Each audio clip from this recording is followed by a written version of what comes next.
పవన్ కళ్యాణ్ సినిమాల సెలక్షన్ ఇప్పుడు అందరికీ భలే షాక్ ఇస్తోంది. ఈ వారం రిలీజ్ అవుతున్న కాటమరాయుడు సినిమా అజిత్ నటించిన వీరంకు రీమేక్ అన్న సంగతి తెలిసిందే. తెలుగులో వీరుడొక్కడే పేరుతో ఈ సినిమా రిలీజ్ అయినా సరే దాని రూపురేఖలు మార్చేసి మరీ రీమేక్ చేసేశాడు పవర్ స్టార్. ఇప్పుడు ఇలాంటిదే మరొకటి చేస్తున్నాడట పవన్. విజయ్ నటించిన తెరీ సినిమాను తెలుగులో రీమేక్ చేసేందుకు పవన్ రెడీ అవుతున్నాడని తెలుస్తోంది. మైత్రి మూవీ మేకర్స్ ఈ సినిమా నిర్మిస్తుండగా కందిరీగా, హైపర్ వంటి సినిమాల డైరెక్టర్ సంతోష్ శ్రీనివాస్ ఈ మూవీని direct చేయబోతున్నాడట.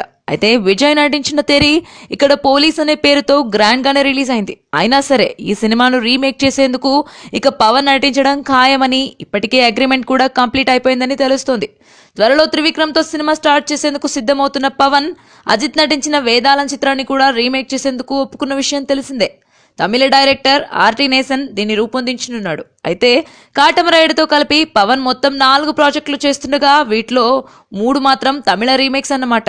Tollywood latest news. For more updates on anything happening in Tollywood, please like, share and subscribe to Tollywood latest.